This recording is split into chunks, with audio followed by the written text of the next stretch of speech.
This is a fascinating story, in part because it makes sense. Those of us over 40 think of our school days. Computers? Nope. iPads? Yes, but only 4 eyes. If someone poked you with one of those wooden rulers, the internet didn't exist. Now, think of the schools we were all in. Orderly classrooms with neat rows facing blackboards where teacher wrote stuff down and we copied it down. 7 sevens are 49, get it wrong and you get the strap. And young viewers, I'm not making this up. And on and on and on. Terrible. Another world. And yet the majority of New Zealand schools were built during that period, between 1950 and 1970. And our classrooms are still shaped a bit as if it were that time, as if children still learnt from blackboards with chalk. Well, they don't. At least not if they can avoid it. So modern learning requires modern classrooms, and that's what we're looking at tonight. No, it doesn't look like Mrs. Smith's algebra class in 1973, but as John Selwood found out, nor should it either. From the outside, it could be any state school anywhere in the country, but Hingaia Peninsula Primary on the outskirts of Auckland is anything but. Officially opened last year, Hingaia is what's known in specialist circles as an MLE, or a modern learning environment.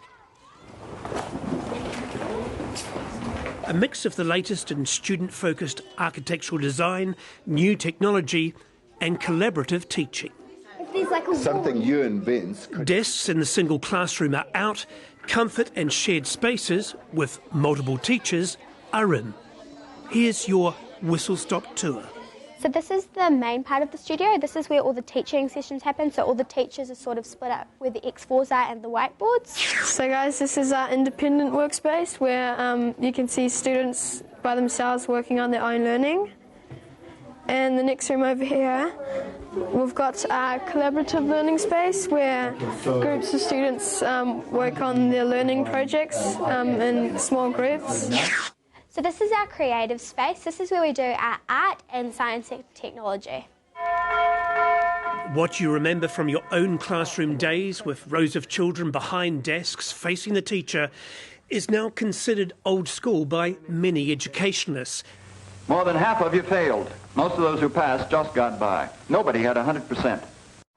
And ineffective for a technology-based future. It's different to how I've taught, it's different to how I went to school, it's different to how all of our parents went to school, it's different to the schools down the road.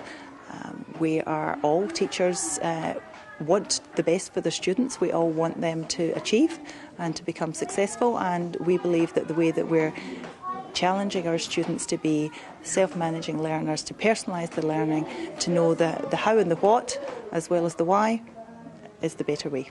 Rather than using separate classrooms, Hingaia is built in a shared common space where 3 teachers work with up to 75 children of different ages who are involved in different activities and in different areas. 1, 2, 3, start. So what you're doing? Doing the handwriting and it's hard handwriting and I'm finished and then I'm waiting. It looks really good. That's good handwriting. And it's a little bit hard for me. So let me understand, these children here are learning the same stuff as, if you like, a single-cell classroom with one teacher. ABCs, arithmetic, they're learning all that. Yes, we have the reading, writing and mathematics, we do science, technology, health and PE, the arts, all of the different curriculum. We just choose to do it in a slightly different environment. What you see here in Hingaia School is one of the most modern learning environments anywhere in the country, and really it offers a template for what we might see happen in Christchurch. The earthquake there not only creates an opportunity to build new schools, it creates the chance to reinvent learning and teaching. The push is already on to win the hearts and minds of teachers, parents and school boards. This recent education seminar in Christchurch, a prelude to what the future may hold. Now, modern learning environments are going to be stunning. They're going to be an amazing opportunity. But to make them effective, our teachers, our great teachers, are going to have to teach in different ways. We need to flip the curriculum and really look at real-life problem solving. We need to think about ecological sustainability, human sustainability. Our children have to solve the problems of tomorrow, and they can't do it by doing what we've done for the last 30 years. What about educating parents to accept something which will not be what they were used to? but nothing's what they were used to. I mean, they were used to drive around a Morris 1000. You wouldn't get them to drive one now. The dentists used to tear their teeth out without anaesthetic. They wouldn't do that now. The footy team used to be crap. Now they're fit. They used to have a beer and fags between, Life's moved on. And education is moving on at a heck of a pace. Okay, so if you think about those gas planets, what's something you learnt about those gas planets that made them different than, say, from us here on Earth? At Hingaia, the decision to move on, leaving the past behind, has already been well and truly made. What may have been considered alternative in the past is now part of the mainstream curriculum. Is this fringe? No, we're a mainstream school. But you know what I mean. There'll be some parents going out, oh, please. Yeah, possibly. I can see that it's working, and you should ask the kids if it's working and what they think about it, because they're the ones that can tell you. We're allowed to sit wherever we want, and we can use devices.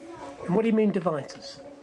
Like our iPads, and like we can bring our ones from home. It's like way more fun than my old school, because in my old school we just basically did reading, writing and maths, just plainly and stuff, but now we do it way more fun and way more active, and we do other activities. You know what kids are like, once they've got their head into something, they want to do it all day, all night, all weekend, and we'll talk about it through lunchtime. But traditionally, we've sat them in a classroom where the kids they're with are all born between 2 Januaries, and we've said, well, I know you're enjoying this, but you've had your 40 minutes, we're going to stop and do something else somewhere else in the school. You've got to walk across the school. And we've done ridiculous things, really. When you look at the history of what we did in education, most of it was about processing kids. Now it's about seducing kids to be great learners, and that is a very different challenge. So behind us here is our performance space. We do our green screening, Acting, music, drama, and the smart station. Come and have a look. Octopus are the sea animals famous for their rounded bodies, bulging eyes and 8 long arms. The octopus performs its famous backward swim by blasting water through a muscular tube. Technology comes through the door with the kids, just like they get to school on their bicycles or their cars. We don't step out and give them a bicycle. This is absolutely about their world, their life, their century, their technology. We need to let them get on with it. So, Inventing the future.